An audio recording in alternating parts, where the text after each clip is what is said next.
Good morning students. आज कक्षा 11 में हम विमीय विश्लेषण द्वारा सूत्र की सत्यता को जांचना सीखेंगे।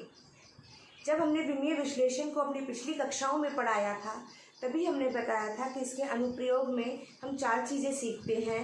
एक तो किसी भी भौतिक राशि का मात्रक निकालना, दूसरा भौतिक राशियों में एक पद्धति को मात्रक के दूसरी पद्धति में बदलना, जो हमने अपनी पिछली कक्षा में सीखा था। तीसरा किसी भी सूत्र की सत्यता की जांच करना, और चौथा किसी भी नए सूत्र का निगमन करना। तो आज हम तीसरे पे जाएंगे। विमीय विश्लेषण द्वारा क्या सीखेंगे? किसी भी सूत्र की सत्यता की जांच विमीय विश्लेषण द्वारा। इसके करने के लिए हम 2 नियम लेके चलते हैं। नियम 1,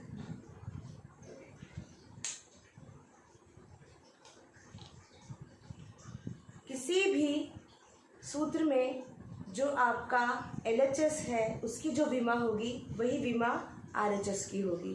सब पहले हम LHS और RHS समझते हैं। मान लीजिए कोई भी सूत्र है, A आपको दे रहा है B, ठीक? या सूत्र है, ऐसे लेते हैं। तो A हो गया लेफ्ट हैंड साइड,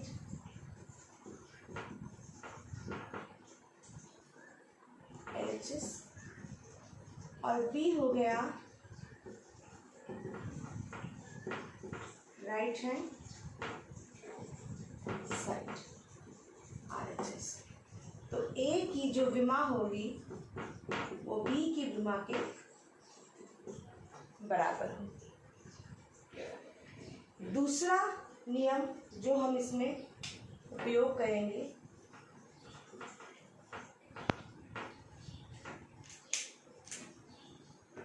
वो है कि हम सेम विमा वाली भौतिक राशियों को ही जोड़ या घटा सकते हैं।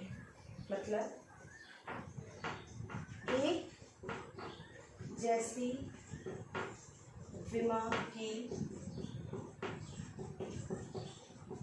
भौतिक राशियों को ही जोड़ा अथवा घटाया जा सकता है। जैसे अगर A + B आपको दे रहा है C + D, तो A की विमा किसके बराबर होगी? B की विमा के बराबर होगी, और ये C की विमा के बराबर होगी, और ये D की विमा के बराबर, मतलब चारों आपस में बराबर होंगे। एक और नियम इसमें लिया जाता है कि नियंताकों का कोई विमा नहीं होती। क्या है? हम यहाँ लिख लेते हैं।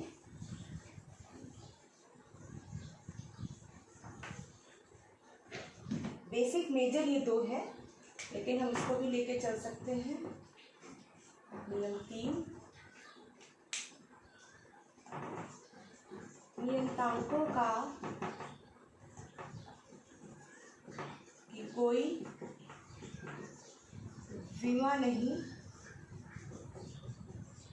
होती है। ठीक है, चलिए इन्हीं नियमों का उपयोग करके हम विमीय विश्लेषण से सूत्र की सत्यता जांचते हैं। एक उदाहरण लेके मैं चलती हूँ।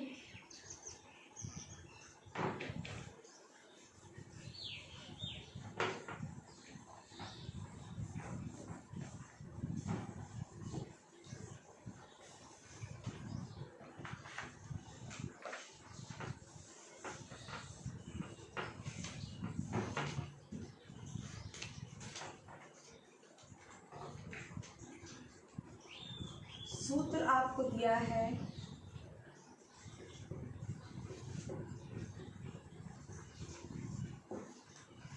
ठीक है, इस सूत्र की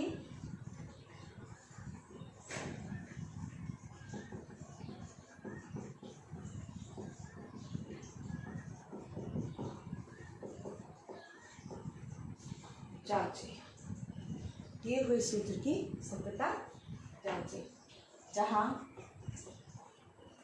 पीई क्या है, क्षैतिज ऊर्जा, एम क्या है, द्रव्यमान, जी क्या है, गुरुत्वीय त्वरण, और एच क्या है, ऊंचाई। एक चीज और ध्यान देने वाली बात है, विमीय विश्लेषण में भौतिक राशियों, जो एक जैसी भौतिक राशियाँ होती है, सबकी विमा एक जैसी होती है। जैसे कि स्थैतिज ऊर्जा हो, गतिज ऊर्जा हो, गुरुत्वीय ऊर्जा हो, अगर ऊर्जा है तो सारी ऊर्जाओं का विमा सूत्र एकदम सेम होगा। ठीक, ऐसे ही गुरुत्वाकर्षण है या गुरुत्वीय त्वरण है या आप कहो कि त्वरण है या मंदन है, इन सब का विमीय सूत्र एक जैसा होगा। तो हम शुरू करते हैं। पहले लेंगे LHS,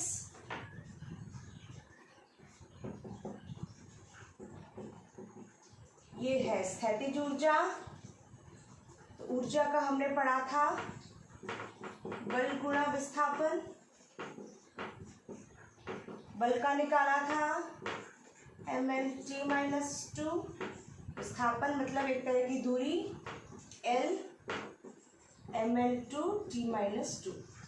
अगर आप चाहें तो बल को पूरा ब्रेक करके ले सकते हैं। मतलब बल होता है आपका द्रव्यमान गुणा त्वरण, द्रव्यमान के लिए m, त्वरण का lt-2, तो mlt-2 यहाँ से आया है।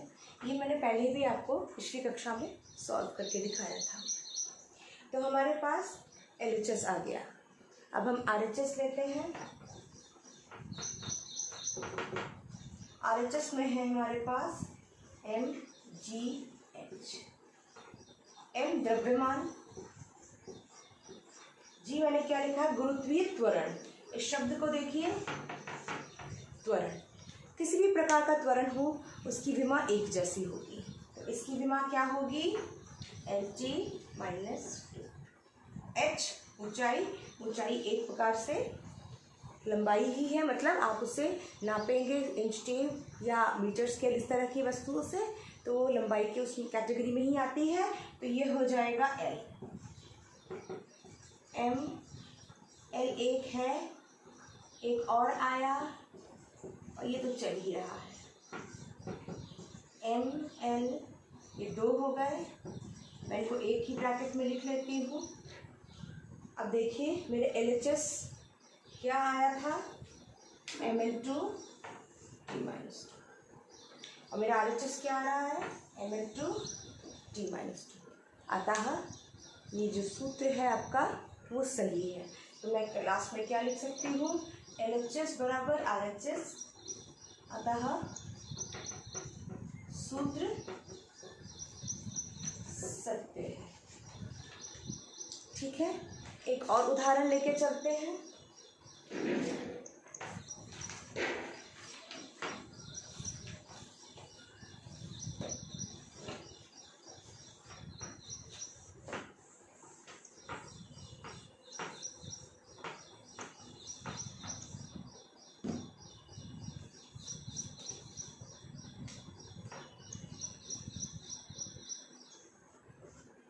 सूत्र T = 2π√L/g की सत्यता की जांच करें, जहाँ पर T है समय, 2π नियतांक है, L क्या है, लंबाई लोलक की, और जी अभी हमने पढ़ा था गुरुत्वीय त्वरण।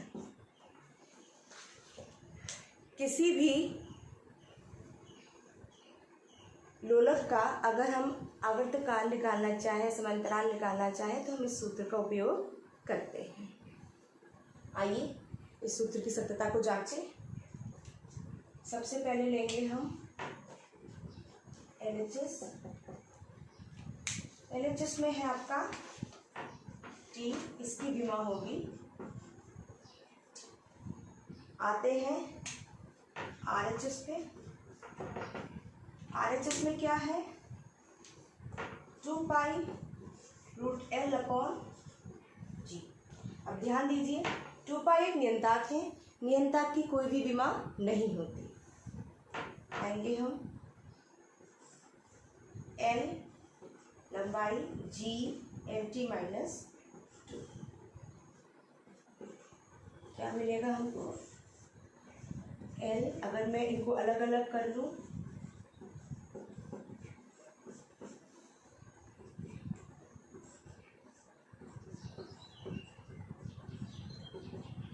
ये ऊपर जाएगा, माइनस का है तो किसका बन जाएगा? प्लस का।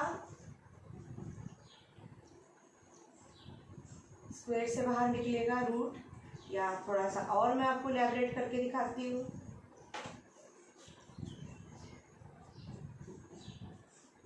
हाथ आई।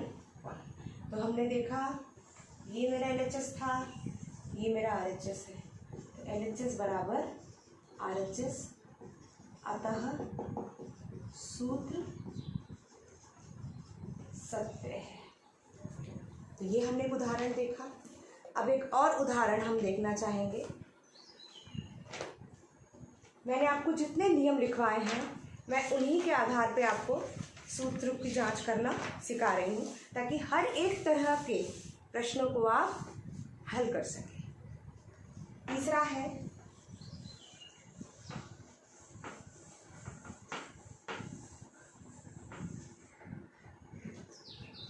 सूत्र दिया है आपको S = UT + ½ AT²। बताइए तो ये सूत्र आपने कहाँ पढ़ा था? हमने कक्षा 10 में भी गति के नियम, 9 में मुझे लगता है, हाँ 9 में आपके गति का नियम है, उसमें हमने इसको पढ़ा था। V = U + AT, S = UT + ½ AT², V² - U² बराबर 2AS। तो उसी में से एक सूत्र को हम लेते हैं। इसकी सूत्र की सत्यता की जांच करनी है, जहाँ पर S क्या है आपका? विस्थापन। U क्या है? प्रारंभिक वेग। T क्या है? समय। A क्या है? त्वरण। और ½ है नियंतांक। सॉल्व करते हैं। सबसे पहले इसी सूत्र की सत्यता जांचना है। ठीक। LHS क्या है मेरा? S है विस्थापन, विस्थापन लंबाई की तरह ही है, तो इसका विमा क्या होगी? L। अब हम आते हैं RHS में। हमने अपने दूसरे नियम में क्या लिखा था कि एक जैसी विमा वाली ही भौतिक राशियों को हम जोड़ सकते हैं या घटा सकते हैं। इसका मतलब इसकी जो विमा है वही विमा इसकी भी होनी चाहिए और वही विमा इसकी भी होनी चाहिए। ये नियम हमने लिखा था। तो सबसे पहले हम इसमें किसकी विमा लेंगे? UT की। ठीक है। U है प्रारंभिक वेग। मैंने कहा था कि अगर भौतिक राशि है, एक जैसी है, तो अलग अलग अगर फील्ड में भी यूज़ हो रही है तब भी उन सबका मात्रक एक होगा, प्रारंभिक हो चाहे अंतिम हो। अगर ये आपका वेग है तो इसका क्या होगा? विमीय सूत्र LT-1, ये आप कर चुके हैं पहले। और T का क्या हो गया? T, समय। तो ये क्या हो जाएगा? LT, ये -1, यहाँ 1 है, +1, ये हो गया LT⁻0 मतलब L। अब हमें ½ AT² का लेना है। हमें पता है आप नियंताक है, इसकी कोई विमा नहीं होगी। A की होगी LT-2 और T की होगी 1 और इसका घात 2 है। दोनों में अंतर को समझिए। यहाँ टाइम समय ही दिया गया है जिसका जो है घात 2 है, और इधर जो है ये सूत्र में ही है। ठीक, 2 बार कर दिया +2, मतलब तो हमने देखा LHS का और RHS में यूज होने वाली दोनों भौतिक राशियों का मात्रक सेम है, अतः ये सूत्र जो है ये सत्य है। इसी तरह के प्रश्न इसमें पूछे जाते हैं जो आज मैंने आपको पढ़ाया। इसके साथ ही मैं आपको इसका असाइनमेंट और गृह कार्य भी दे रही हूँ, जो कि आपको ग्रुप में मिल जाएगा, और साथ ही साथ उन प्रश्नों को आप हल करके मिलेंगे। आशा करती हूँ आपको ये समझ में आया है। कोई भी डाउट हो तो आप ग्रुप में पूछ सकते हैं। Stay home, stay safe. Thank you.